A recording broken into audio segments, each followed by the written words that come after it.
Tuhan saudara ya. Saya percaya bahwa di dalam kehidupan kita yang namanya pengakuan itu sangat penting sekali saudara. Dan perjalanan kita sebagai gereja pada waktu kita bersama-sama merintis, ada banyak daripada saudara yang pada waktu gereja ini belum berdiri, sudah mulai ada di sini, mengenal kami, melihat apa yang kami lakukan, kemudian berani untuk mempercayai apa yang kami kerjakan, bahwa ini adalah bagian daripada amanat agung daripada Tuhan Yesus Kristus. Dan oleh karena itu saya percaya saudara bahwa saudara adalah bagian daripada keluarga ini. Apa yang hari ini kita lihat, kita dengar, kita rasakan, ini tidak mungkin terjadi kalau tidak ada setiap daripada saudara. Ada amin? Dan terima kasih juga tentunya kepada pihak BPD dan tim yang ada dan Ketua Perwil. Kita percaya bahwa gereja ini pada waktu diakui dan ditetapkan sebagai bagian daripada keluarga Gereja Bethel Indonesia, kita percaya bahwa ada banyak hal-hal yang luar biasa yang Tuhan akan percayakan. Terima kasih hari ini ada karena bimbingan daripada bapak-bapak juga, dan juga tentunya dari gembala pembimbing kita yaitu Bapak Pendeta Roni dan juga Bapak Pendeta Arifin yang juga sudah menetapkan kita, mendorong, memperkuat kita untuk kita terus, saya dan Debbie terus maju ke depan untuk tidak takut menghadapi berbagai macam apapun yang ada di depan kita. Dan kita percaya Bapak Ibu sekalian, perjalanan kita akan menyenangkan. Perjalanan kita adalah sebagai satu keluarga, dan bahkan visi daripada gereja ini yaitu menjadi storehouse atau menjadi lumbung bagi kerajaan surga. Ini akan tercapai saudara. Kami tidak bisa sendirian, kami perlu saudara untuk bersama-sama bangkit, menjadi bukan saja sebagai jemaat, tetapi juga belajar untuk mengikuti satu journey perjalanan, bahwa saudara pun akan disiapkan untuk menjadi para pemimpin. Sehingga pada waktu saudara disiapkan dan bersedia untuk mengambil peran sebagai para pemimpin-pemimpin yang ada mensupport gereja ini, kita percaya bahwa amanat agung itu akan lebih mudah untuk kita raih. Saya mau tanya saudara, berapa banyak di antara saudara yang bersedia untuk meresponi, untuk dimuridkan, dan bahkan bersedia untuk dipersiapkan menjadi pemimpin? Boleh lihat tangannya saudara? Haleluya, puji nama Tuhan, kita berikan kemuliaan yang paling meriah buat Tuhan. Haleluya, sekali lagi saya mengucapkan terima kasih kepada Bapak Kiki dan tim. Dan kita percaya bahwa kebersamaan ini akan terus berjalan bersama-sama, dan ini adalah suatu awal yang sangat baik.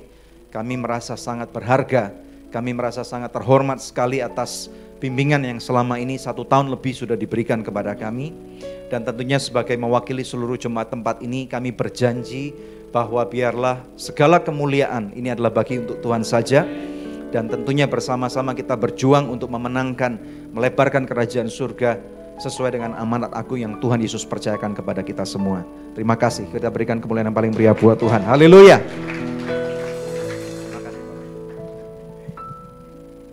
Itu baru sambutan, belum khotbah Bapak sekalian. Kalau khotbah lebih mantap lagi pastinya. Ya, karena ini ada di wilayah Jakarta Selatan, maka kita akan dengarkan sambutan Perwil dari Jakarta Selatan. Ini wali kotanya GBI di Jakarta Selatan. Ya, Pak Pendeta Dharma Tobing akan menyampaikan sambutan singkat pada siang hari ini. Shalom. Selamat pagi untuk kita semua, juga untuk Bapak Daniel dan Ibu. Sebelumnya saya mengucapkan selamat untuk GBI Anugerah Church ya. Sekarang mungkin church-nya dihilangkan Pak ya, GBI Anugerah ya. Puji Tuhan, juga untuk Bapak Pendeta, Bapak Gembala, Bapak Daniel bersama dengan Ibu. Selamat bergabung dalam keluarga besar Gereja Bethel Indonesia. Nah, saya bersyukur ya bahwa Tuhan tambahkan lagi Gereja Bethel di wilayah yang Tuhan percayakan kepada saya untuk saya pimpin. Dan saya berharap ini merupakan sebuah tanda dari Tuhan bahwa Jakarta Selatan akan semakin banyak gereja-gereja Tuhan di wilayah Jakarta Selatan, khususnya dalam ruang lingkup Gereja Bethel Indonesia yang kelak akan mempermuliakan Tuhan. Nah, saya sebagai Ketua Perwil GBI Jakarta Selatan ingin agar gereja ini dapat ikut ambil bagian di dalam setiap kegiatan-kegiatan yang diadakan, baik di tingkat DKI maupun di tingkat wilayah. Nah, di wilayah Jakarta Selatan sendiri, ya Pak Daniel, Ibu bersama dengan tim pastoral yang ada, kita ini ada pertemuan gembala-gembala, pertemuan hamba-hamba Tuhan sebulan sekali yang diadakan di Jakarta Selatan. Setiap wilayah memang mengadakan seperti itu, Pak. Dan saya rindu agar Bapak kelak, Ibu bersama seluruh tim pastoral yang ada bisa ikut ambil bagian di dalamnya. Untuk dapat kita saling berfellowship, kita saling bergandengan tangan, mengenal satu dengan yang lain. Ya, dan kita bisa bersama-sama menjadi alat Tuhan di Jakarta Selatan untuk kemuliaan Tuhan. Ya, dan secara khusus juga saya mengajak Pak Daniel, Ibu bersama dengan staf pastoral. Hari Senin kita ada ulang tahun Gereja Bethel Indonesia ke-49, ya. Nah, saya mengundang untuk bisa hadir, ya. Tempatnya di GBI Mawar Saron, Kelapa Gading, ya. Ya, GBI jam 4 sore, ya. Dan ini kita akan bersama-sama bersukacita di sana. Dan ini diadakan khusus untuk semua hamba-hamba Tuhan di ruang lingkup Gereja Bethel Indonesia. Sekali lagi di GBI Mawar Saron hari Senin, di Kelapa Gading jam 4 sore, Pak. Ya. Dan yang berikut, tadi saya kesini sempat muter-muter. Iya. Saya sempat muter, mentok ke belakang, muter lagi ya, nggak ketemu juga gitu ya, muter lagi, sempat 2 kali naik ke atas ya, untung nggak sampai pengangkatan Bapak Ibu. Ya, saya naik ke atas, untung turun lagi, kalau nggak turun lagi diangkat udah, kita nggak kenal Pak. Ya, jadi puji nama Tuhan, ada orang yang nuntun saya ke sini, ya, ada orang yang nuntun saya ke sini, bukan malaikat, bapak-bapak, ya, ya. Ada yang nuntun, dia tunjukkan. Dan yang saya kaget itu ternyata di sini ada lebih dari 1 GBI Pak ya. Ada 2 ya. Oh puji Tuhan. 3 nambah lagi. Jangan-jangan 4 Pak. Ya, di sini ada 4 Gereja Bethel Indonesia. Ya, ini sungguh sangat luar biasa. Kalau di tempat saya, penggembalaan saya, gereja ada 5. Ya, di Kalibata City. Tapi saya di Kalibata City Residence, bukan di taman makamnya Pak. Ya. saya tidak mengembalakan di taman makam, tapi Kalibata City Residence. Di situ ada 5 gereja, 2 diantaranya Gereja Bethel Indonesia. Ya, ini sebagai satu bukti bagaimana Tuhan memakai Gereja Bethel Indonesia dengan luar biasa. Amin. Dan saya percaya bahwa dengan adanya Gereja Bethel Indonesia, lebih dari 1 Gereja Bethel di tempat ini, tetap bisa terjadi sebuah hubungan yang harmonis, ya. Karena Tuhan sudah menetapkan setiap gembala dengan karunia masing-masing, dan Tuhan sudah menetapkan dengan tugas masing-masing secara khusus. Dan sekali lagi saya mengucapkan selamat untuk Anugerah Church sudah menjadi bagian dalam keluarga besar Gereja Bethel Indonesia. Tuhan Yesus memberkati senantiasa. Amin. Luar biasa ya Ketua Perwil Jakarta Selatan. Ya. Orangnya ya familiar ya Pak ya. Kalau Bapak pengen tahu siapa sebenarnya Bapak Dharma Tobing, nanti undang Pak kesaksian di sini. Dulu dia bawa orang ke neraka, sekarang dia bawa orang ke sorga. Karena ini adalah mantan pengedar yang tidak ditembak mati Pak. Jadi kesaksiannya bagus ya, kapan-kapan diundang. Puji Tuhan. Nah Bapak Ibu, demikian rangkaian ya pentabisan baik gereja lokal maupun kembali tempat ini. Dengan demikian acara sudah selesai dan kami mohon pamit juga karena Pak Kik Untung Pak di Jakarta Selatan, Ketua BPD juga di Jakarta Selatan Pak, di Geraha Pena. Nah, jadi dia balik mau perjamuan kudus nih Pak ya. Jadi kami ya mohon pamit langsung. Jemaat Tuhan maju terus bersama dengan Tuhan. Dan pasti GBI di tempat ini akan dipakai dahsyat luar biasa. Amin. Puji Tuhan. Saya serahkan kepada gereja di tempat ini untuk melanjutkan ibadah pada pagi hari ini. Oh ya, foto dulu. Jemaat sabar ya. Mau berfoto dulu ya, supaya ada dokumentasi.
Haleluya, puji Tuhan, sekali lagi kita berikan kemuliaan yang paling meriah buat Tuhan.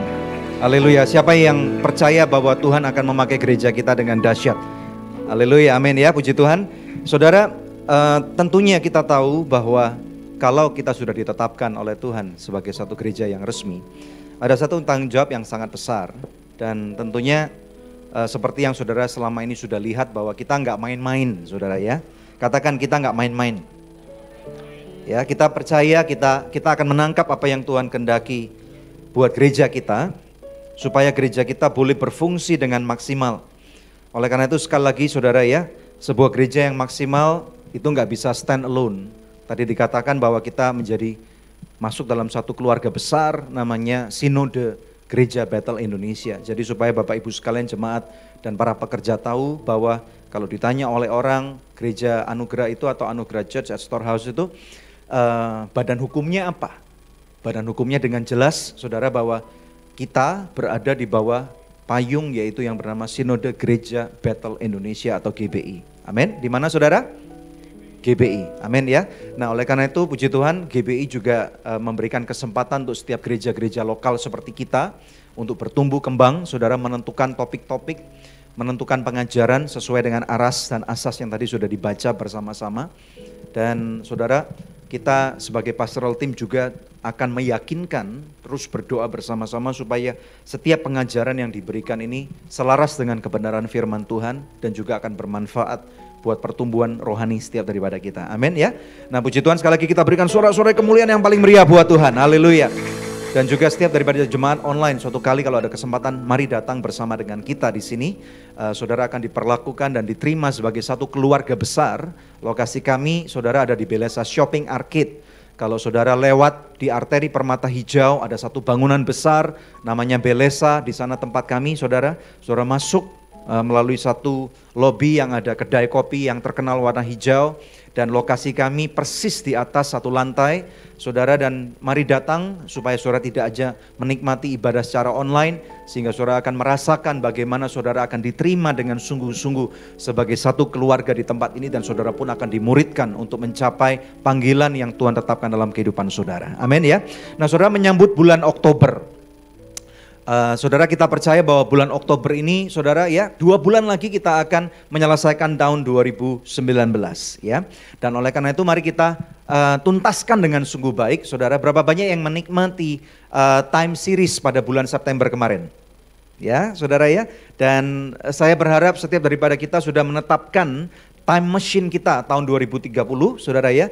Dan sebelum saya lupa juga, jangan lupa bahwa nanti pada tanggal 17 Oktober 2019, saudara, sebagai gereja, saudara, kami undang bersama-sama untuk datang. Kalau ada pengumumannya dari khotbah saya yang hari Kamis kemarin, tolong bisa dikeluarkan. Bahwa ini bukan kebetulan, saudara ya, bahwa Good News Program, acara televisi yang selama ini sudah kami bina, ini memasuki episode yang ke-500. Ya, puji Tuhan saudara. Ini adalah satu milestone, dan sekali lagi tentunya kita Good News Program ini sebagai tonggak sejarah, sebagai mata tombak kita pada waktu Good News Program dimulai pertama kali itu tanggal 17 September 2005, saudara ya. Dan puji Tuhan selama 14 tahun ini sudah memasuki episode yang ke-500 ya. Nah, oleh karena itu mari datang bersama-sama untuk kita melihat bagaimana recording Good News ini berlangsung.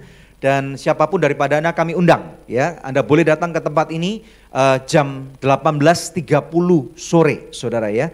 Jangan terlambat karena nanti ada acara-acara yang menarik, talk show bersama dengan kami, dan nanti juga akan dipandu oleh pembawa acara spesial yang bernama Marsha Manopo dengan istrinya dan bersama dengan kami, dan juga ada beberapa daripada artis ibu kota, saudara. Pumpung masih ibu kota, saudara ya. Dan juga bukan kebetulan lagi, nanti ada satu momentum kami berdua, saya dengan Pastor Debbie, kami akan meluncurkan buku terbaru kami dengan judul yaitu Love Revolution. Dan buku ini memberikan pengajaran tentang keluarga dan tentang pernikahan. Dan nanti setiap buku kami juga akan menjadi alat bantu untuk mengajarkan bagaimana saudara bukan saja menjadi orang yang luar biasa, tetapi saudara akan dibantu, akan diajarkan menjadi orang-orang yang kokoh di dalam keluarga saudara. Ada amin? Siapa yang rencana mau datang? Ayo saudara ya, masukkan kalender saudara ya. Jangan lupa untuk datang pada tanggal 17 Oktober 2019. Haleluya. Saudara, masuki topik yang baru, yaitu topik kita pada bulan ini berjudul yaitu emotional health. Katakan emotional health. Nah saudara, kita percaya bahwa pada bulan ini kita akan belajar banyak hal. Emotional health ini berbicara masalah kejiwaan. Kadang-kadang kita juga bingung kenapa kita bereaksi begitu keras terhadap sesuatu hal, atau kenapa kita begitu sabar untuk kita bisa menjalani kehidupan ini. Saudara, oleh karena itu saudara persiapkan topik-topik yang menarik yang sudah ada di depan. Saudara ya, pada minggu ini, pada minggu pertama kita akan berbicara lebih dalam tentang apa itu emotional health, bagaimana kita dapat mencapai kesembuhan secara batin saudara ya. Nah kemudian nanti minggu kedua akan diajarkan tentang no depression. Dan kemudian minggu ketiga adalah don't worry, be happy. Kemudian yang minggu keempat adalah family bonding. Saudara pastikan, saudara tidak miss daripada sesi-sesi ibadah ini. Karena setiap sesi ibadah pasti akan merupakan kesinambungan daripada setiap khotbah yang sudah dibawakan. Ada amin ya. Dan seperti dimulai bulan lalu, setiap minggu pertama kita akan melihat satu video klip tayangan singkat yang akan membuat kita membantu lebih mengerti apa itu tentang emotional health ya. Multimedia siap, jemaat siap, kita berikan kemuliaan yang paling meriah buat Tuhan. Saksikan yang satu ini.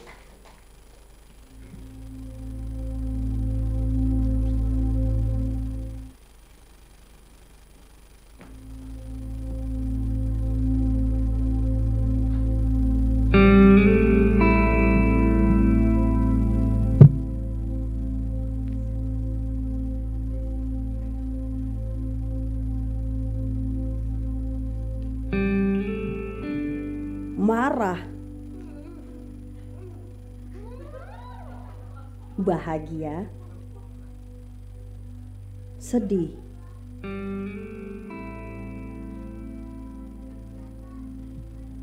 kesal, kecewa, bahkan bangga merupakan bentuk emosi yang senantiasa ada di keseharian hidup kita. Namun beberapa bentuk emosi tersebut seolah-olah hadir tanpa peringatan dalam hidup kita. Ekspektasi akan hidup membuat kita menempatkan sesuatu sebagai target, dan ketika gagal mencapainya, membuat kita lepas kontrol. Lahirnya ketidakyakinan akan diri sendiri, menimbulkan ketidakpuasan, sehingga kita membandingkan diri dengan orang lain. Kita terus-menerus membutuhkan orang lain untuk menyetujui pendapat kita. Terus-menerus khawatir apa yang dipikirkan orang mengenai kita. Hingga akhirnya terlalu banyak pemikiran negatif yang membuahkan rasa tak berdaya. Dan Anda melabelkan Anda sebagai korban atas keadaan yang terjadi dalam hidup ini. Perkataan kita selalu negatif, selalu merasa berada di posisi yang tidak tepat, baik dalam keluarga, pekerjaan, bahkan gereja.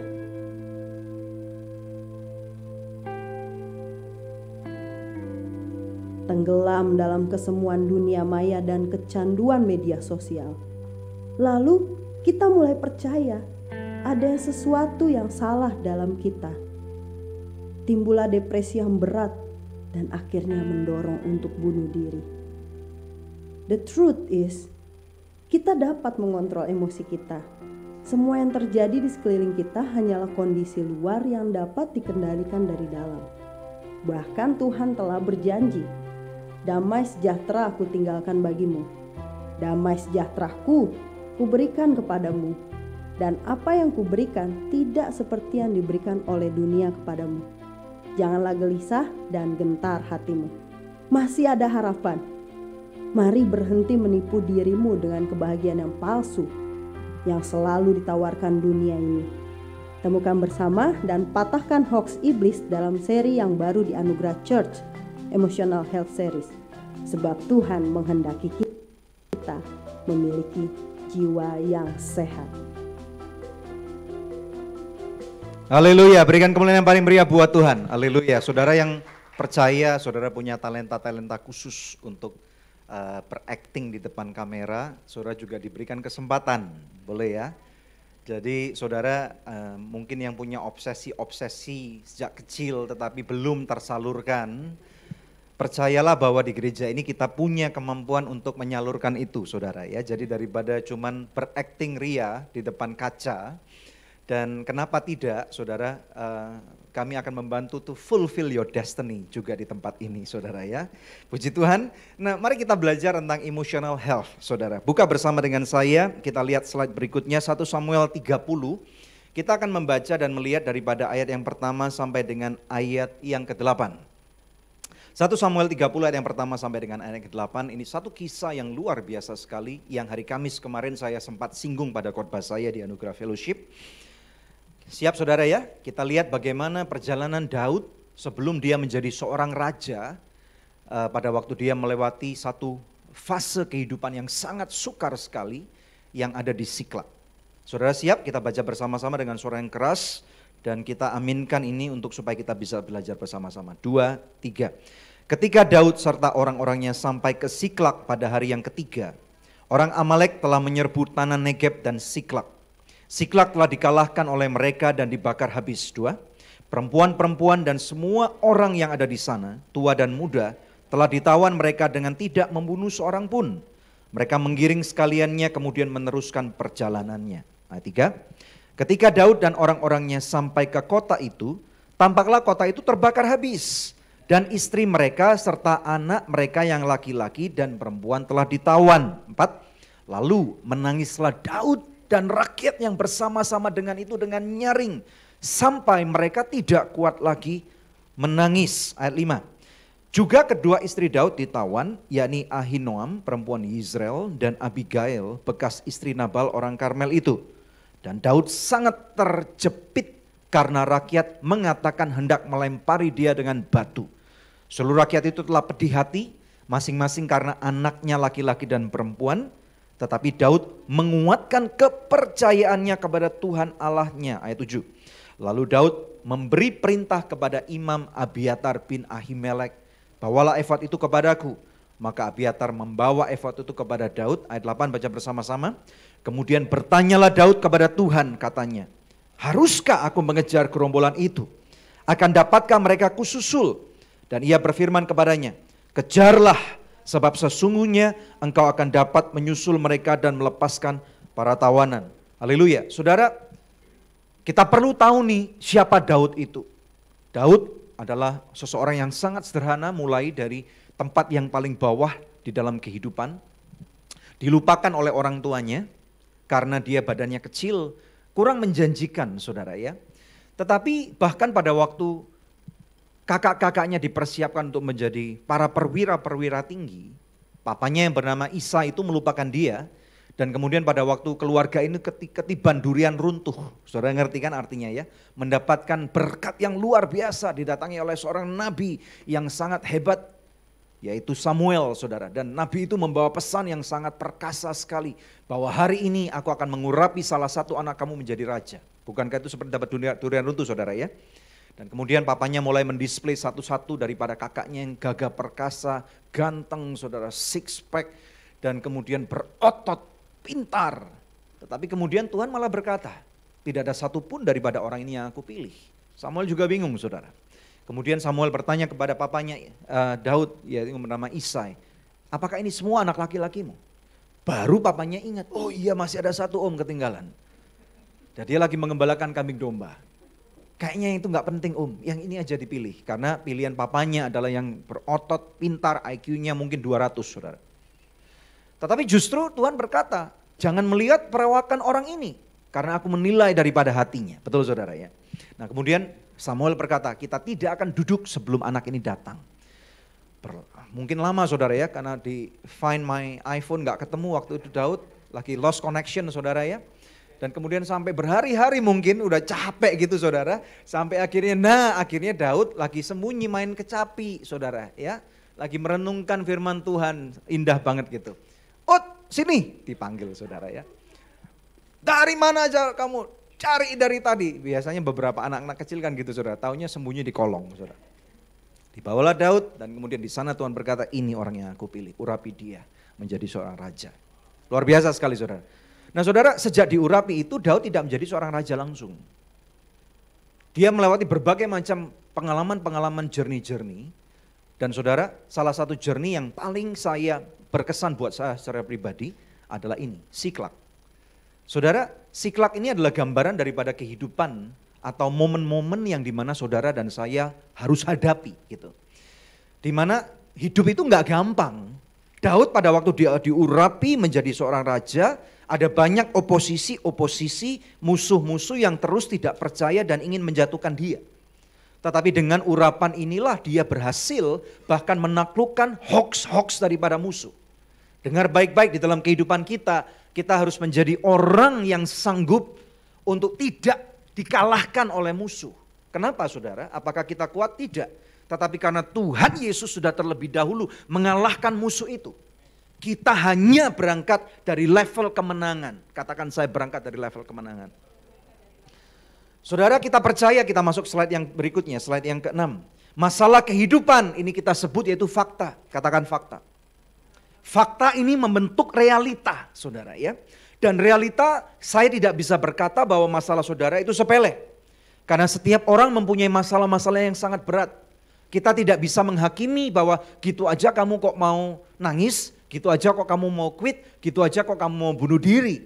Nggak bisa saudara, karena setiap orang ini membawa atau mengalami fakta-fakta yang demikian berat di dalam kehidupan mereka. Dan setiap masalah yang terjadi itu menghimpit jiwa kita. Betul kan ya? Saudara, seperti yang tadi Daud alami, masalah itu menghimpit dia loh saudara. Masalahnya apa? Di Siklak itu ada satu ambush atau ada satu serangan balik daripada musuh yang tiba-tiba terjadi. Di mana Siklak ini adalah tempat kota persembunyian Daud. Dan Siklak ini sangat momentum sekali bagi Daud karena apa? Pada waktu dia belum jadi raja ini saudara. Dia tidak tahu kapan jadi raja. Karena dia dikejar-kejar oleh mertuanya yang bahkan ingin membunuh dia. Ya betul saudara ya. Padahal dia sudah membuktikan, dia sudah mengalahkan Daud. Luar biasa banget bukan?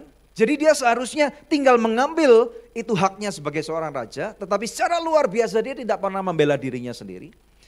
Dan saudara, dan di sana Siklak dikatakan dibakar habis. Keluarganya diculik oleh musuh. Bukan itu saja saudara, bahkan orang-orang yang selama ini loyal, katakan loyal, memberikan support kepada Daud, juga orang itu merasakan kepedihan yang sama. Daud menangis bersama-sama dengan rakyat yang dia pimpin, para pejuang-pejuang hebat. Modelnya udah kayak kalau film 300 gitu saudara ya. Mereka sampai tidak kuat lagi menangis. Saking terhimpitnya, saudara, orang bisa menangis. Betul ya? Menangis sekuat tenaga, meraung-raung, melolong-lolong karena apa? Terluka, saudara. Nah kemudian ayat 6 dengan jelas dikatakan Daud sangat terjepit. Seluruh rakyat telah pedih. Tetapi ini yang membedakan saudara ya. Membedakan Daud dengan orang-orang yang dia pimpin. Dikatakan telah pedih. Dikatakan di sana tetapi Daud menguatkan kepercayaannya kepada Tuhan Allahnya. Saudara, slide yang ke-7, respon atau reaksi seseorang di saat terjepit masalah menunjukkan kondisi kesehatan jiwa orang itu. Bedanya apa sih respon dan reaksi? Beberapa bulan yang silam kita sudah membahas ini. Kalau respon itu artinya saudara, kita walaupun didera masalah kita nggak langsung gaspol, kita nggak berkata senggol bacok. Beberapa status Facebook orang-orang, kalau di sini nggak ada saudara, di status Facebook orang-orang senggol bacok. Itu reaksi saudara. Bereaksi itu artinya kita langsung membela diri, defensif, bahkan mengancam. Saya keluarkan kamu atau ancam cerai. Itu reaksi saudara. Tetapi masalah pada waktu kita responi dengan baik, kita boleh berargumentasi, mungkin suara kita tinggi. Tetapi kemudian kita berpikir, nggak ada faedahnya deh. Kita mempertahankan argumentasi kita dengan fakta-fakta, dengan kebenaran-kebenaran tanpa menyerang, tanpa menjatuhkan, tanpa mengkerdilkan, tanpa menghina. Jadi ini yang kita lihat saudara.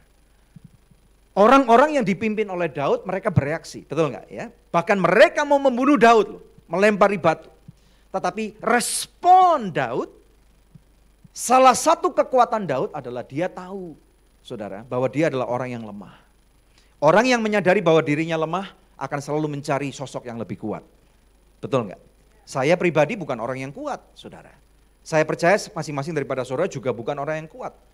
Pasti ada satu titik lemah kita yang kadang-kadang musuh bisa tahu, tetapi dengar baik-baik. Ada satu kekuatan yang tidak tergoncangkan. Di dalam kitab Mazmur dikatakan Tuhan adalah gunung batuku. Betul nggak saudara? Ya. Di dalam hadirat Tuhan, musuh-musuh yang berusaha menyerang kita itu ibaratnya melt like wax, akan lumer seperti lilin, saudara. Sehebat-hebatnya gunung yang hebat itu, saudara. Tuhan Yesus pernah berkata kepada murid-muridnya, hadapi masalah itu. Dan katakan kepada gunung batu itu. Pada waktu kamu percaya untuk memerintahkan gunung batu saudara, untuk terangkat dan tercampakkan ke laut, maka gunung batu itu harus percaya dan tercampakkan ke laut. Saudara, dengar baik-baik. Kita pada waktu terjepit oleh masalah, kerap kali kita nggak bisa mengenalkan diri kita sendiri. Betul nggak? Pada waktu terjepit masalah sehebat-hebatnya Daud, orang-orang begitu kagum dengan Daud. Ini Daud setelah mengalahkan Goliat loh saudara, sudah mengalahkan Goliat. Mereka sudah menyanyi berkata, Saul mengalahkan ribuan, Daud mengalahkan puluhan bahkan ratusan ribu. Ya, berlaksa-laksa. Tetapi orang-orang yang sama pada waktu itu mau membantai Daud. Saudara bisa bayangkan. Jadi berhati-hati dengan orang-orang yang selalu memuji kita. Berhati-hati saudara. Karena orang-orang yang memuji kita, mereka biasanya mau mendapatkan keuntungan dari kita. Kita perlu orang-orang yang berani jujur. Orang-orang yang berani jujur kepada kita itu salah satunya yang terbaik adalah suami atau istri kita. Betul nggak? Ya, katakan suami istri saya. Tengok dong mereka. Kalau saudara datang bersama dengan suami istrimu, katakan kamu adalah orang yang berani jujur kepada saya. Ada amin saudara ya? Tetapi kita harus mulai master nih. Berhati-hati sikap kita nih pada waktu menghadapi masalah. Apakah kita akan bereaksi terhadap masalah keluarga kita atau meresponi? Saudara harus pilih yang mana? Kalau saudara bisa memilih, saudara harusnya pilih yang mana? Pumpung kita lagi waras nih. Halo, siapa yang lagi waras? Angkat tangan. Amin saudara, bukan horas tapi waras ya. Puji Tuhan saudara. Pumpung lagi waras, saya harus ngomong kepada saudara, responi masalah dan jangan bereaksi. Betul saudara ya? Orang yang lain yang dapat berkata jujur dengan kita adalah orang tua kita. Betul ya? Orang lain yang dapat berkata jujur kepada kita adalah sahabat terbaik kita. Yang tidak punya memotivasi untuk menjatuhkan kita. Orang lain yang dapat berkata jujur kepada kita adalah gereja kita. Jadi miliki satu zona aman di mana saudara berani pulang ke zona itu dan menjadi diri saudara sendiri, dan kemudian saudara dapat bukan saja dipuji tetapi ditegur. Bila perlu dimarahin. Saudara, ya, dengan cara seperti itu maka kita akan menjadi orang yang utuh. Kita tidak akan menjadi orang yang lupa diri. Kita akan bahkan didorong menjadi orang-orang yang dapat mencapai kehidupan yang maksimal seperti yang Tuhan inginkan dalam kehidupan kita. Yang percaya katakan amin. Kita berikan kemuliaan yang paling meriah buat Tuhan. Yang meriah dong saudara, jangan setengah tiang. Totalitas saudara ya, dalam hidup itu harus totalitas. Ya, jangan Tuhan Yesus berkata, aku tidak menghendaki kamu menjadi suam. Saudara ya, jadi kita responi firman Tuhan, bukan bereaksi dengan firman. Nah saudara, selagi kita belajar tentang emotional health, dengan jelas saudara kita akan kembali kepada firman Tuhan 1 Tesalonika 5:23.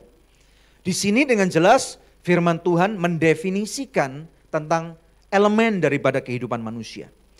Rasul Paulus berkata seperti ini dalam firman-Nya, semoga Allah damai sejahtera menguduskan kamu seluruhnya, dan semoga roh, jiwa, dan tubuhmu terpelihara sempurna dengan tak bercacat pada kedatangan Yesus Kristus Tuhan kita.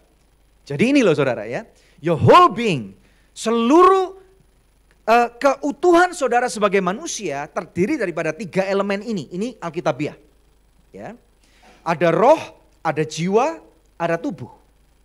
Ya, kita ulangi ya. Yang pertama apa? Roh, katakan roh. Yang kedua jiwa, katakan jiwa. Yang ketiga tubuh, katakan tubuh. Nah kita harus mengerti ini. Saudara ngerti nggak ngerti ini bagian kehidupan kita. Makanya lebih baik kita mengerti saudara. Nah sesuatu yang luar biasa, firman Tuhan menuliskan chronologically atau urutan dengan jelas. Kalau biasanya di pengajaran-pengajaran dunia, Seminar-seminar, motivasi-motivasi, saudara, mereka akan berkata tubuh, jiwa, dan roh. Ini dibalik, saudara. Jadi dari sinilah letak kekuatan kita semestinya. Kita harus menjadi anak-anak Tuhan yang mengerti tatanan dengan benar. Order, katakan order. Orang yang out of order, orang yang di luar tatanan, out of order dalam bahasa Inggris itu artinya apa? Rusak. Saudara ya, makanya kalau kita terus berfokus kepada kebalikannya tubuh terus dulu, kita rusak saudara. Atau beberapa orang berkata jiwa saja, rusak. Yang benar adalah mulai dulu daripada manusia roh kita diperhadapkan dengan kebenaran firman Tuhan. Kita dikoneksikan dulu dengan kebenaran firman Tuhan bahwa kita diampuni daripada dosa kita, ini penting. Dengar baik-baik saudara, siapapun engkau, apapun masa lalu saudara, terima ini kebenaran bahwa dosamu sudah diampuni. Ada amin? Iblis tidak punya hak lagi untuk mendakwa masa lalu saudara karena Yesus sudah bayar lunas. Apapun yang orang tua saudara, nenek moyang saudara pernah lakukan, kebodohan, kesalahan, dosa yang paling kecil sekalipun.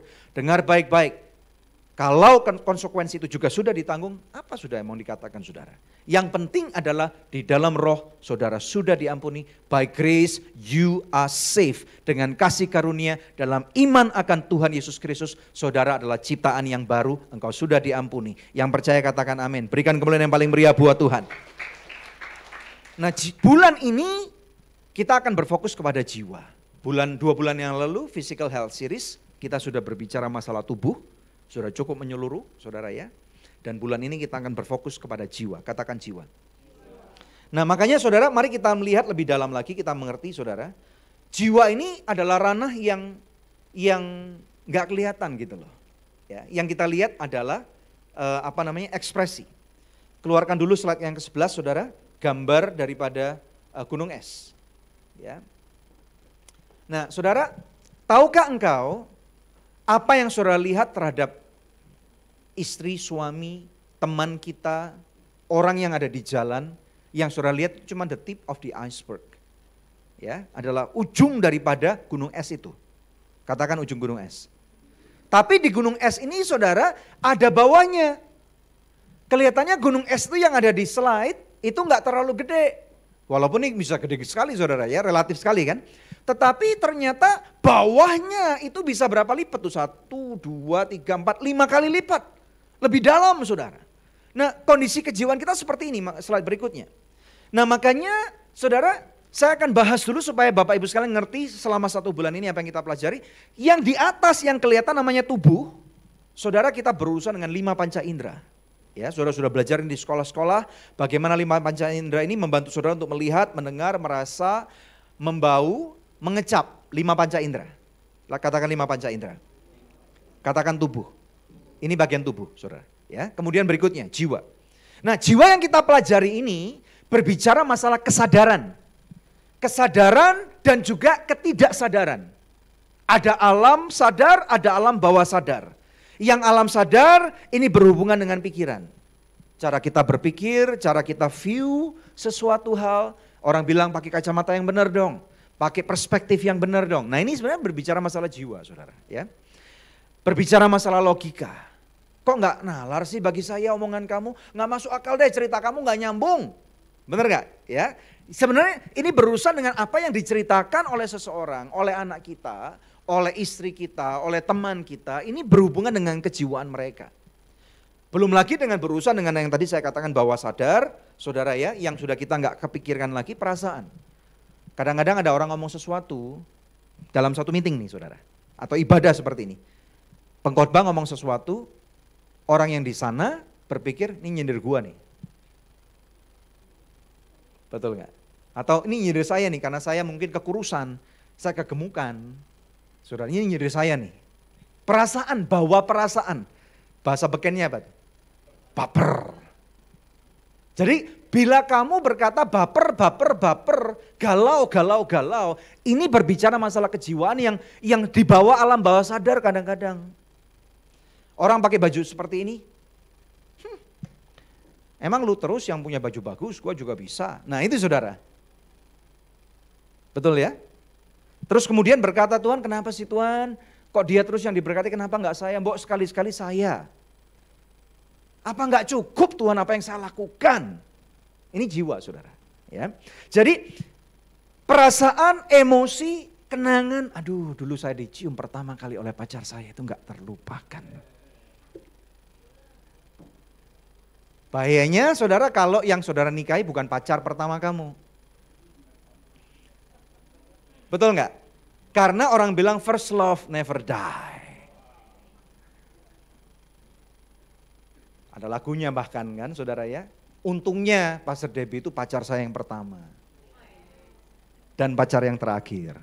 Benar loh saudara, benar boleh tanya. Dia pacar saya yang pertama, pacar yang terakhir. Dia pacaran sama saya juga pacar yang pertama. Dan saya pacar yang terakhir. Puji Tuhan kan saudara ya. Tapi jangan ditanya tengah-tengahnya berapa. Yang pengen tahu nanti di cell group, makanya datang cell group saudara. Ada orang yang bertanya, ngapain sih di cell group itu apa yang kamu lakukan? Saudara kalau di cell group itu enak banget.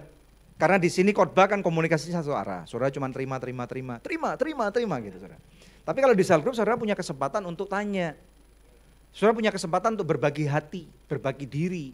Makanya penting banget datang ke cell group supaya saudara nggak baperan, nggak galau. Karena apa? Ada teman-teman yang menjadi zona aman, bukan zona nyaman. Kami di sini tidak mau menciptakan zona nyaman, tapi kami di sini mau menciptakan zona aman, di mana saudara bisa pulang ke rumah kembali. This is home. Ini rumah kamu. Saudara bisa menjadi diri sendiri, saudara bisa cerita kebodohan saudara tanpa dihakimi. Saudara boleh mengakui dosa saudara, walaupun Tuhan sudah mengampuni, kita perlu mengakui dosa kita. Kita mau jatuh, ada teman yang akan menjadi safe zone kita untuk mendorong kita. Jangan gitu dong bro, lu gak adil sama istrimu. Jangan gitu dong sis, lu gak bisa kayak gitu sama suami kamu. Atau gak bisa anak digebukin kayak itu, gak boleh dong. Betul ya saudara? Nah ini safe zone kita saudara ya. Dengan safe zone ini kita akan berani keluar menghadapi realita tadi, menghadapi jepitan-jepitan yang terus menghimpit. Semakin lama semakin terjepit. Yang terjepit apanya sih saudara? Apakah Daud tadi kecepit tangannya? Halo? Berbicara masalah terjepit, apakah Daud kecepit tangannya? Yang kecepit apanya? Halo? Yang kejepit adalah jiwanya. Nangkep gak sekarang? Bisa ngerti ya? Nah, berbicara masalah sikap hati, rasa percaya, fobia. Fobia ini ketakutan. Ketakutan ini timbul dari apa? Pengalaman buruk di masa kecil, di masa lalu yang menciptakan trauma. Beberapa dari saudara lihat cicak, lihat tikus. Beberapa daripada kita pada waktu berjalan di jembatan yang tinggi takut. Ya, tidur, beberapa daripada kita saudara ya harus nyala semua lampunya baru bisa tidur. Ada nggak di sini? Ya. Karena masa kecil, saudara. Saya udah pernah bahas itu. Nanti kalau mau tahu lebih dalam tentang ini, kami bahas di buku Love Revolution. Pastikan saudara dapat kopinya nanti. Ya, kekhawatiran. Kenapa sih kok saya khawatir terus? Kenapa sih saya ada sesuatu terjadi? Kayak begitu saya mendengarkan beberapa bunyi sesuatu, kayaknya tangan saya langsung gemeteran semua. Ini trauma dalam, saudara. Ini luka batin, saudara. Karena gunung esnya saudara nggak selesai. Ya, iri hati tadi saya udah katakan. Ya, kemudian berbicara masalah roh, dalam lagi saudara, roh ini berbicara connect dengan Tuhan, mengerti bahwa kita diterima. Makanya tadi saya berkata, pengakuan itu sangat penting. Banyak orang mencari pengakuan dan dia bertingkah, bereaksi, sehingga akhirnya beberapa wanita rela ditidurin oleh si A, si B, si C, demi diakui. Beberapa anak-anak laki-laki rela dihomoin, karena papanya nggak pernah ada di sana, pengakuan. Saudara, roh itu berbicara masalah tujuan hidup. Kita lihat saudara ya, slide yang ke-9. Kenapa kita menyakiti orang lain? Kenapa kita gigit balik gitu loh? Karena hurt people hurt others. Orang yang terluka, sadar nggak sadar, kamu ngelukain orang lain. Kok enak saya terus yang jadi lukain? Nggak mau dong. Nggak mau, saya juga akan lukain orang itu. Gua balas lu, lebih keras lagi. Kalau lu bisa pukul gua 5 kali, gua pukul kamu 50 kali. Betul nggak? Pernah dengar ini bahasa-bahasa gini familiar saudara? Ya, coba lihat kiri kanan, katakan saya tahu orangnya. Dan orangnya nggak ada di sini. Ya, kenapa saudara dan saya dan kita bisa bereaksi seperti ini? Karena ada luka-luka yang belum kering, belum selesai. Dan masalah-masalah itu bisa-bisa belum tentu menjadi akar masalahnya. Tetapi merupakan trigger atau pelatuk yang tiba-tiba pada waktu dikatakan, pada waktu kita melihat beberapa misalnya anak-anak kita berlaku seperti itu, saudara, kita jengkel banget gitu ya. Minggu lalu di cell group bahkan dikatakan, kenapa sih orang tua bersikap seperti militer? Papa-papa terutama, betul nggak ya? Saya udah bahas ini. Kenapa sih papa-papa pada waktu marah dengan anaknya seperti camp pengungsian militer? Kami bahas di cell group ini, saudara. Karena apa, saudara? Karena orang tua atau papanya itu, kalau mama biasanya enggak, saudara ya. Kalau papa biasanya karena dia diperlakukan oleh papanya, oleh kakek kita juga seperti itu. Kenapa kakek kita melakukan seperti itu? Karena dia diperlakukan oleh kakeknya lagi seperti itu. Saudara, ini merupakan satu mata rantai yang harus kita putuskan. Dan akan dapat diputuskan pada waktu saudara percaya dengan Tuhan. Dan kemudian saudara mulai berani membuka diri, mengizinkan ada orang yang dapat dipercaya untuk masuk ke dalam kehidupan saudara dan membantu menyelesaikan dengan dasar kebenaran firman Tuhan. Yang percaya katakan amin. Katakan saya mau disembuhkan. Yang di luar sana katakan saya juga mau disembuhkan. Ada amin saudara ya. Nah saudara, lalu bagaimana nih caranya sekarang? Kalau kita sudah mengerti firman, tadi saya sudah katakan terima Tuhan dulu. Kemudian izinkan ada orang-orang yang aman, orang-orang yang dewasa secara rohani untuk masuk dalam kehidupan saudara. Sekarang saudara masalahnya orang-orang ini nggak bisa 24 jam sama saudara. Betul nggak? Ya, kami sebagai gereja nggak bisa mentelengin saudara 24 jam, saudara juga akan rasa risih. Ngapain sih ini gereja atau apa sih? Kok semuanya mau tahu gitu, maunya dikontrol. Betul nggak saudara? Nah makanya kalau saudara pas ada di luar sana, lagi ada di perusahaan, lagi ada di dunia pekerjaan, ini slide yang ke-10. Mengertilah bahwa jendela jiwa kita ada dua. Ini kata Tuhan. Satu mata, dua telinga. Ya. Katakan jendela jiwa. Karena mata saya, katakan mata saya, katakan telinga saya adalah jendela jiwa saya. Ya. Jadi pilih dan filterlah apa yang kita lihat dan dengar. Kalau kita minimal lagi sendirian nih, tidak di dalam zona aman kita, di dalam orang-orang yang tidak akan menyakiti kita, kita harus berani untuk menaruh batasan wajar. Masalahnya seringkali karena kita miskin pengakuan, kita membuka diri kepada orang yang salah. Berhentilah untuk membuka dirimu kepada orang yang salah. Pilihlah dan filterlah apa yang kita mau lihat dan kita mau dengar. Makanya saudara di gereja ini kita dorong saudara untuk bukan saja saudara dimengerti. Dimengerti itu enak, betul enggak? Dibela itu enak. Siapa mau dibela? Siapa suka dibela? Saya suka dibela. Betul ya saudara ya? Siapa yang suka dimengerti? Saya suka dimengerti. Tetapi di gereja ini kami akan pastikan saudara tidak saja hanya dimengerti, tetapi saudara akan didorong. Dan kami akan berkata, udah didengar, selesai, cukup. Tarik garis batas, oke, kita hormati dan hargai garis batas ini. Setelah itu udah, jangan lagi ngelihat ke sana. Saudara, sekarang melihat ke depan. Kitab Ibrani 12 mengatakan Tuhan Yesus ada di garis akhir kita. Kita tidak bisa berfokus kepada masalah kita terus. Kita nggak bisa terus berfokus kepada masa lalu kita terus, saudara, karena masa lalu tidak bisa diubah. Yang bisa diubah adalah masa depan. Dengan cara apa? Mempersiapkan masa kini kita dengan baik. Jadi di dalam masa kini ini pilihlah apa yang saudara mau lihat, apa yang saudara mau dengar. Pilihlah saudara orang-orang mana yang saudara mau temui dan tidak perlu ditemui. Ada beberapa teman-teman yang adalah racun, toxic friends. Identifikasikan mereka. Nggak perlu dekat sama mereka. Kalau orang-orang yang masuk kategori toxic friends dan berkata, makan yuk. Makan di mana sih? Amigos. Tahu Amigos nggak? Keren loh Amigos. Agak minggir got sedikit gitu. Ya Amigos aja ajak kayak ke tempat yang baik. Ini toxic friend saudara ya. Ya deh, hotel bintang 5, buffet. Ya, ada banyak kan di Jakarta, buy one get one free atau whatever. Karena dia berkata, gua sendirian nih, mumpung nih ada kartu platinum nih, lu makan deh dengan gua. Tapi ini toxic friend, saudara. Kalau sekarang kita mengerti ini dan bahwa itu toxic friend, saudara, kamu pada waktu memilih untuk spend time dengan dia, sebenarnya yang saudara lakukan adalah waste time. Buang waktu.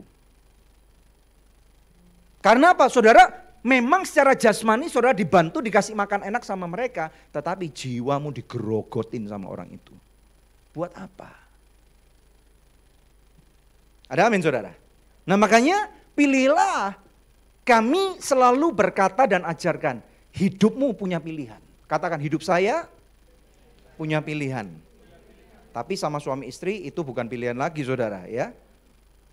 Beberapa dari saudara merasa itu sudah jebakan. Kalau saudara merasa bahwa pernikahanmu adalah jebakan, coba perbaiki bro. Coba perbaikin sis. Betul ya, hari-hari ini kami begitu sibuk, saudara yang cukup dekat dengan kami sangat tahu. Hampir setiap hari kami tidur jam 2 pagi saudara. Dan bangunnya juga sangat pagi karena di rumah kami lagi tidak ada pembantu.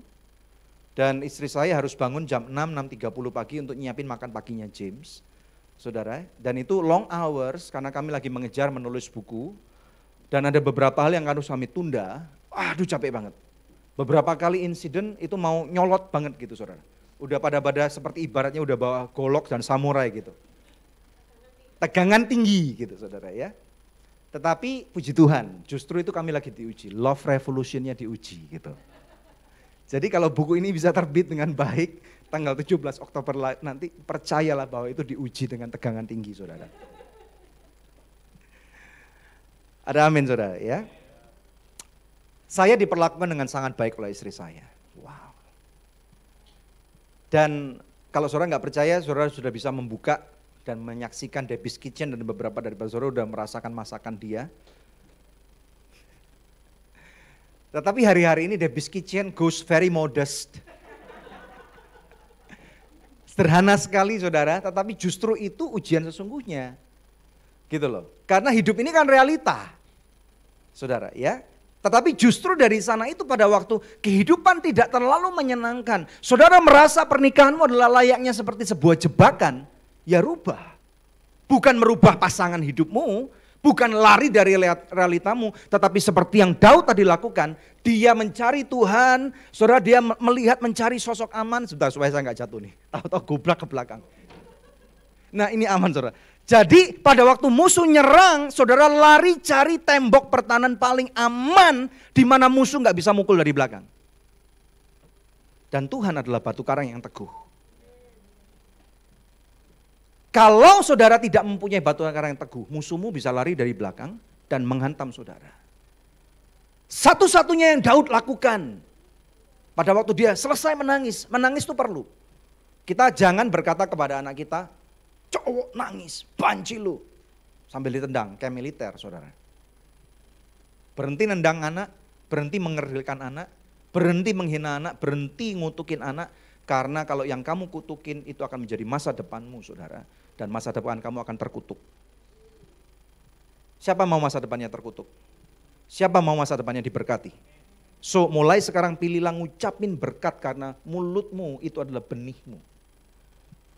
Mulutmu adalah sumber investasimu yang awal, bukan duit. Kita udah belajar bulan lalu, time is your investment. Tapi sekarang yang kedua, mulutmu adalah investasimu. Kalau kamu ngucapin kutuk, sama anakmu, sama dirimu, sama suamimu, sama istrimu, saya jamin masa depanmu terkutuk. Walaupun saudara dalam Tuhan. Halo, ada amin? Kok kaget nih? Tetapi saudara, sekarang kita sudah adalah ciptaan yang baru. Mulailah untuk memilih apa yang kita katakan. Karena mulut kita adalah benih kita. Ucapin berkat. Pastor Daniel belum terjadi loh. Ucapin. Nah sebaliknya di dalam keluarga, saudara dengar baik-baik, jangan cuman mau dimengerti saja. Berubah dong. Katakan berubah dong. Amin saudara ya. Kita lihat satu ayat saudara. Yohanes 14 ayat 27. Ya. Yohanes 14 ayat 27, di sini firman Tuhan berkata, damai sejahtera kutinggalkan bagimu. Damai sejahtera-Ku kuberikan kepadamu. Apa yang kuberikan tidak seperti yang diberikan oleh dunia kepadamu. Janganlah gelisah dan gentar hatimu. Ada amin saudara. Nah ini yang Tuhan katakan. Yang menyembuhkan batin kita, jiwa kita yang sakit. Itu adalah Tuhan Yesus. Enggak bisa suami, enggak bisa istri. Karena mereka juga adalah orang-orang yang terluka. Dengar baik-baik. Masing-masing kita adalah bagian daripada orang-orang yang membawa luka-luka batin dari masa lalu. Saya ulang saudara ya, ini penting sekali. Masing-masing kita adalah bagian daripada orang-orang yang membawa luka-luka batin dari masa lalu. Jadi kita tidak bisa menggantungkan supaya kita disembuhkan oleh suami atau istri kita. Saya jamin saudara pasti dikecewakan. Saudara juga tidak bisa, yang sekarang sudah dewasa, tidak bisa menggantungkan kesembuhan batinmu kepada orang tuamu. Karena orang tuamu jangan-jangan juga membawa luka yang lebih berat daripada dirimu. Ada amin. Yang bisa menyembuhkan luka batin saudara adalah cuma satu sosok. Namanya Tuhan Yesus Kristus. Dan bersama dengan Roh Kudusnya tidak ada hal yang mustahil. Dan hari ini saya ucapkan dengan bilurnya Yesus, luka batinmu sembuh. Sembuh saudara, sembuh. Tidak ada cara yang lain. Makanya dia berkata, damai sejahtera ku tinggalkan kepadamu. Damai sejahtera ini ku berikan kepadamu. Ada amin saudara. Damai sejahtera ini atau peace, dalam bahasa Inggris, dalam bahasa Ibrani dikatakan shalom. Itu peace, damai sejahtera ini. Shalom, katakan shalom. Coba lihat kiri kanan, katakan shalom. Shalom, shalom. Shalom, pemirsa ketik shalom. Ini damai sejahtera. Dan damai sejahtera ini adalah yang terbaik daripada surga untuk kamu. Coba ya pikir ya. Halo, siapa yang sudah menikah di sini angkat tangan? Yang sudah menikah? Ya, kita praktek dulu kepada yang sudah menikah. Ya, coba lihat tatap pasangan wajah saudara, mata mereka. Dan katakan, aku mau loh mulai hari ini memberikan yang terbaik daripada surga untukmu. Ayo saudara yang sudah menikah, berdiri dong, berdiri yang sudah menikah berdiri. Maaf adik-adik yang belum menikah, ini momen-momen sakral. Honey, come here dong. My beloved, come here. Ya, yang sudah menikah. Ya, yang ngarep nanti di Instagram story-nya tulis ngarep. Ya. Tatap mata mereka. Ya, tatap mata mereka. Ya, ayo Pak Pilot, ayo tatap wajah istrimu. Ya, katakan, ya, sayangku, gantian dia suami dulu ya, Bu, mana murimmu? Taruh handphonemu, cari murimnya sana. Itu loh. Halo, mana itu? Pak Siradi, mana murimmu? Ayo cari. Ayo. Letakkan handphonenya, berikan kualitas time, waktu berkualitas. Ayo berdiri Bu. Berdiri dong. Ya dong. Waktu berkualitas definisinya kalau masih ingat adalah tidak diganggu-ganggu oleh HP, apalagi tagihan kartu kredit. Pusing nanti saudara. Ya, ayo suami. Bila perlu peluk istrimu, rapatin, semakin rapat di bagian bawah boleh juga, nggak apa-apa.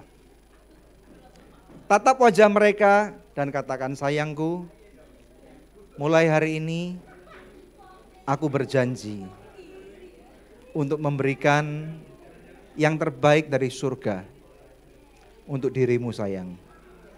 Thank you. I love you. I love you too. Istri dong. Ya. Oke, gantian sekarang istri yang ngomong. Ayo. Bilang, suamiku, mulai hari ini aku akan memberikan yang terbaik dari surga untukmu. Terima kasih. I love you. Ya, kalian boleh meneruskan dengan mencium istrinya, tapi kalau kami cium di keningnya aja biar tidak vulgar disensor. Ya. Nanti tolong diselesaikan ini di ruang cell group. Kalau enggak boleh pulang nanti. Kita berikan kemuliaan yang paling meriah buat Tuhan. Kita tidak bergantung kepada suami istri kita. Tetapi kita saling membantu membangun. Kita memfasilitasi kerajaan surga datang kepada kehidupan mereka. Kita minta biarlah Tuhan memakai diri kita sebagai alat bantu di mana kesembuhan dapat terjadi. Kalau kita masing-masing bisa seperti itu di dalam rumah tangga kita, tegangan setinggi apapun, cuman perlu beberapa menit untuk diturunkan. Tetapi kalau tidak, saudara, kita entertain hoax daripada musuh. Dia udah gak sayang, dia ada ini, ada wanita simpanan lain. Dia udah gak peduli, dia gak menghormati kamu. Tutup mulut kamu, katakan, hai iblis, tutup mulut. Katakan, hai iblis, tutup mulut. Jangan lihat ke suamimu, saudara, bukan. Itu bojomu, itu suamimu, bukan iblis. Saudara ya. Ada amin? Ada amin, saudara? Ada amin? Siapa yang mau sehat emosinya? Amin, ya. Kita berikan kemuliaan yang paling meriah buat Tuhan. Kita lihat slide ke-15. Orang yang sehat emosinya atau jiwanya memegang kendali atas pikiran, perasaan, dan perilaku. Ini penting sekali. Daud terjepit sedemikian rupa. Dia mencari Tuhan. Itu zona paling aman. Dia berkata, hai Tuhanku, engkau gunung batuku. Gunung batu saudara siapa? Ya, kalau manusia pasti dikecewakan. Saya tidak bisa menjadi gunung batu saudara. Saya hanya bisa menjadi bapak pendeta, gembala saudara, kakak, teman saudara. Tapi maaf, saya nggak bisa menjadi gunung batumu. Saya juga punya masalah. Saudara, jangan berharap pada kami cuma manusia. Berharap kepada Tuhan. Orang yang sehat jiwanya pegang kendali, katakan pegang kendali. Atas pikiran. Jadi iblis tembakin pikiran saudara, filter dulu. Singkirkan dulu teman-teman yang toksik tadi itu yang beracun, jangan dekat. Tontonan-tontonan yang membuat suamimu lagi gak suka, istrimu lagi gak suka, hindari dong saudara. Kalau saudara cinta sama mereka, saudara harus mulai mengerti apa yang mendukakan hati mereka. Kalau kita mengasihi Tuhan, saudara gak bisa terus cari dukun, sama aja bohong. Saudara gak bisa terus cari pesugihan, gak bisa cari ramalan, sama dengan bohong.